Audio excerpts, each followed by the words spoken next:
Hello book lovers and welcome to Book Talk Radio Club. My name is Claire Perkins and today I'm talking to Ivana Poku. Ivana, a mum of twin boys and founder of Mum's Journey, which she set up after overcoming postnatal depression, is a blogger, motivational speaker and a finalist of Best Women in Business Awards. She recently wrote and published Motherhood, the Unspoken, Real Insights into the Life of a New Mum. Her book shows real stories of 10 different first-time mums, all the way from pregnancy throughout the first year of having a baby, and, in the process, reveals the unspoken truths about motherhood no one thinks to tell you about. Hello Ivana, welcome and thank you for coming on Book Talk Radio Club. Hi Claire, thank you very much for having me. It's a real pleasure to be here with you. Thank you. Motherhood, the Unspoken, offers an authentic insight into the life of a new mum and shows real stories of 10 different first-time mums, including yourself. So, first of all, I want to say well done you. It's about time a book like this was offered to new parents. I wish there was one when I had my kids. But tell me, what was your reason for writing it? Thank you. Thank you very much. And I like this question. And that's exactly the reason. To help new moms to be better informed on what to expect from early motherhood, because to be honest with you, and I'm sure you know that yourself very well, that things are different compared to what we imagined before we became mothers. Mm-hmm. And after I became a mother, like you said at the beginning, I suffered very bad postnatal depression. And this experience was so intense that I knew right away that I wanted to make a difference and to help new moms to never have to feel the way I did. And there were so many information I believe if someone had told me about, I wouldn't have needed to suffer depression. So this is the main reason why I wrote this book for new mothers. You say in your book blurb, and I quote, "In most cases the expectations of future and new parents on parenthood are rather unrealistic. From each direction we are fed by the illusion that a mother has to experience feelings of pure happiness from the first moment. The reality is somewhat different, however. It most certainly is. Pure happiness from the first moment? I don't think so. I mean, giving birth is hard enough and we're supposed to be feeling pure happiness and we don't. So then we have the dreadful guilt, don't we? I mean, the expectations are so unrealistic and so damaging to a new mum." Absolutely, 100% agree. And it's really unfair that, all these antenatal classes and, midwives, they don't, not all of them, of course, but most of them, they don't tell you things that really matter and that they should, in order to get future moms really prepared on what is to come. So, for instance, I was told, I heard from every direction that once I see my boys, I will experience, the fireworks and the rush of love. Everyone tells you these things, but I was so surprised when I didn't feel anything. First time I saw my boys, I think I set my expectations too high, but I felt nothing, and immediately I felt like a failure. I felt guilty. I felt like a horrible mother. I thought everyone was experiencing this love but me. So, and that was just the first thing, and all these. Another thing that I wasn't aware of was how hard breastfeeding is. So everyone was asking me that before I became mother. Everyone was asking me if I wanted to breastfeed or not, and that was it. But no one told me that it's a skill that needs to be taught rather than something that happens naturally. And all these small things built up over time and gradually led to depression. I'm 100% of it. So tell Book Talk Radio Club's listeners the purpose of your book and what they can expect from it. So, like I said in the previous answer, the main goal of this book is to help new parents, future parents, to set clear expectations and to help them on their journey. And this is the book I wish I had after I became mom myself. There are so many things I needed to hear, but no one told me. And I know people could have told me these things. I just don't know. I don't know if it is unspoken, literally. Yes. I wanted to break the stigma and help new mothers to never have to feel the way I did, and how a lot of other new moms feel, I know. You've included stories from 10 first-time mums. Why did you decide to use other mums' stories and not just write from your own experience as a first-time mum? The reason is very simple. I know my story doesn't cover all the possible, issues that can appear after you become a mom. I'm not saying that, these stories cover everything. Of course not. It's not possible. But, there are mothers who wouldn't maybe connect with my story as much as they would with another story. So I wanted to make it as broad as possible, to touch every issue, or every possible issue. Absolutely. So how did you choose your contributors? I love this question. It was really not intentional, I have to say. So after I started to write the book, I messaged my mom friends that I knew had little babies, or maybe toddlers maximum, and I told them about this book, and I asked them if they wanted to contribute with their stories. Some of them just ignored it. I understand, of course, you don't have time for this when you're a new mom, but some of them were very happy to contribute. And this is very interesting thing, an important message I didn't realize until the book was out, that it was my friends, these women. All these women are my friends, and I had no idea what they went through.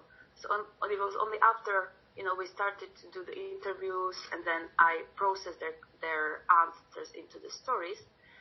That's when I understood what they actually went through, and we spent so much time together every day with some of them, and I had no idea what they were experiencing or what their past was. So this is so important that we don't know. We spend time with other moms every day, and maybe we go through exactly the same thing. We just don't talk to each other. So this is the horrible thing. This is what needs to change, because otherwise we will never stop suffering. Exactly. So are their stories similar to yours or entirely different? Yeah, they are. I would say the main message is the same. The main message is that it wasn't what I expected it to be, but no, each story is different. Yeah, of course, it can be. For instance, I have one lady there who was led by her partner only few months. Was it weeks? No, a few months after their baby was born. So from one day to another, he said he didn't love her anymore and left. Oh. So this is something I can't even imagine. Yeah, and I know people who read the book. Some of the people who read the book can connect with this more than with my experience. Yeah. So yeah. So did you find writing your story cathartic, or did it bring back bad memories for you? Oh, it did. It did bring back very bad memories. So it was one of the hardest things I ever had to do, to go back, and to experience everything again. Yeah, but you did it for a great reason, to help other mums, and I think that's laudable. Good for you. Good for you. So let's talk about postnatal depression now for a minute. I suffered postnatal depression after the birth of both of my children, which, because I had no help, I think, became postpartum psychosis. I don't retain too many memories from that time, thankfully. What were the first signs of postnatal depression that you recognised? I mean, did you or your husband recognise it? Here I would like to highlight the fact that with with mental issues, I think as such, you don't know that you have them. Especially when it comes to depression. So it's not like having a cold and you wake up one morning and you have a cold and you need to do something. You need to, get drugs or, whatever. But with depression, you experience symptoms. So you feel down, you feel tearful, regretful, but you don't say, I feel depressed. No, it's true. So this is something we, recognized right away, but we just didn't give it a name. We didn't know what it was. And my husband was the only one who knew how I felt. and he encouraged me to talk to people, to talk to my family, to get medication, which I was on and off for a while. I'll get to that in a minute. But it was only after I overcame depression and I realized that it was actual depression, if that makes sense. So from whom did you get help? With your doctor? I mean, how were you treated? Did you have counselling help or medication or both? So the best therapy was talking about it. So it was, like I said, it was my husband who knew about how I felt, and if I hadn't talked to him, then I'm sure I wouldn't have, coped. So at least talking to him kept me alive, I can say, and I was able to function.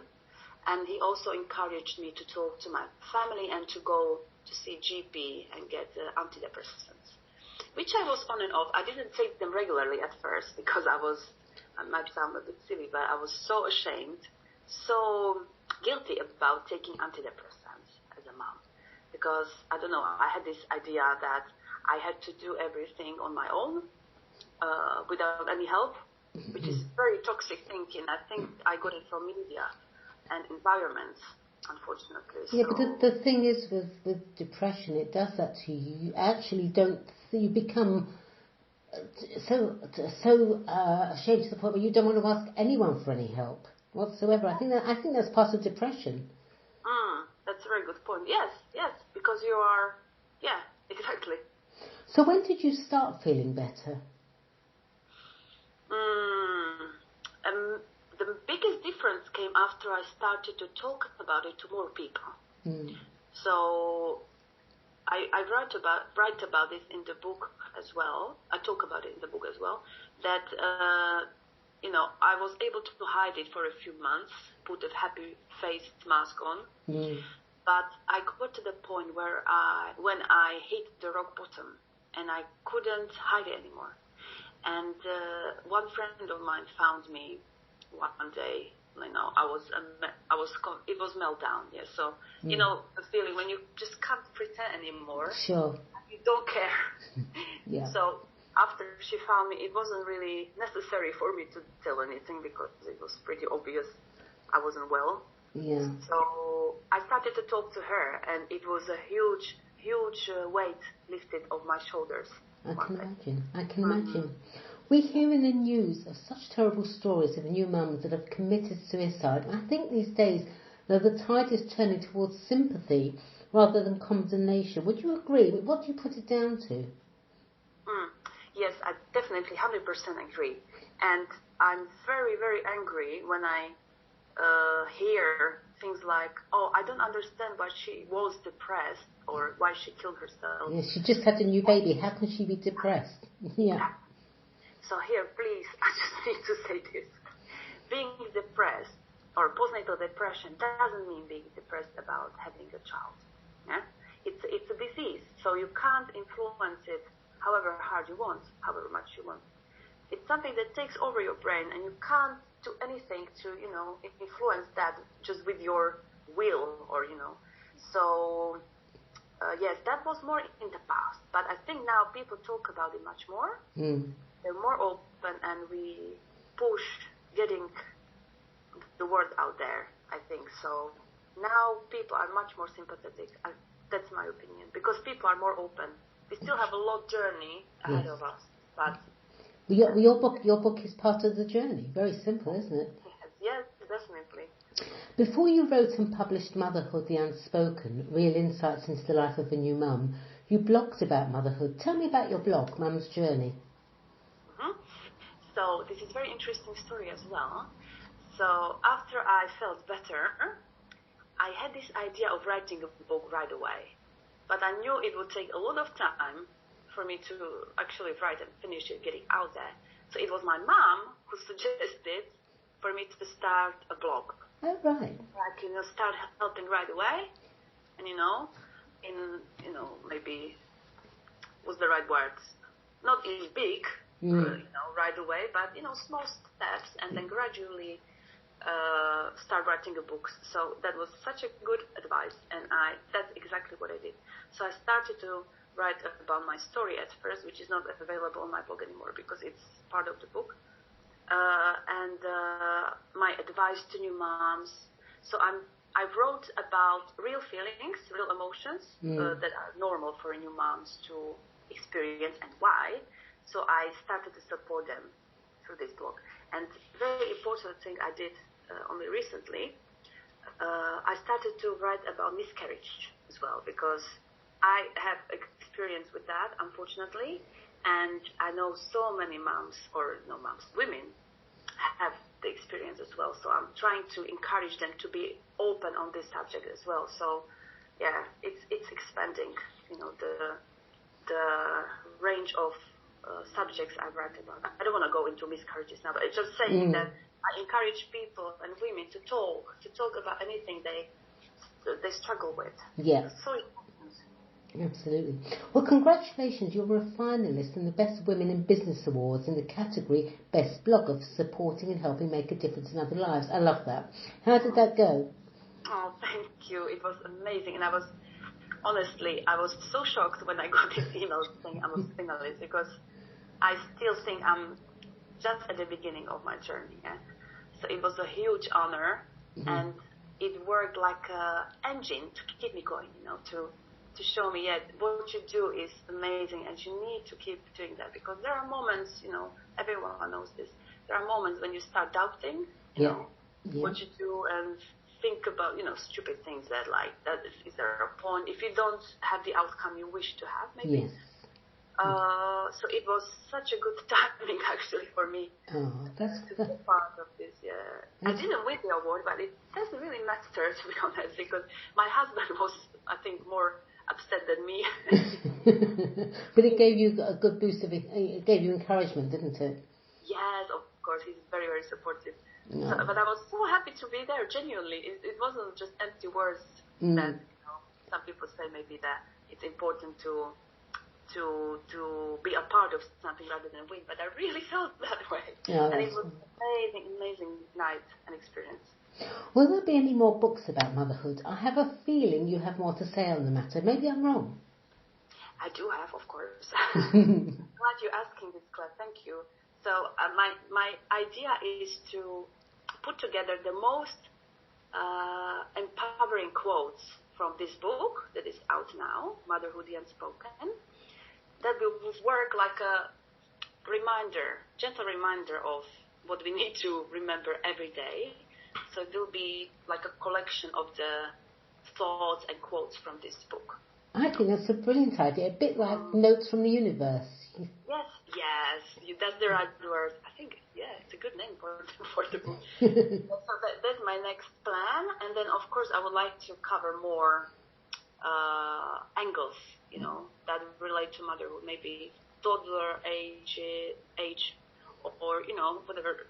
But I want to cover more than just postnatal depression and first year, because this book covers pregnancy and first year of motherhood, but I want to cover much more. There's so much more into motherhood, isn't it? Ivana, if you could give one piece of advice to an expectant mum, what would it be, other than read your book, of course? Okay, I won't say that then.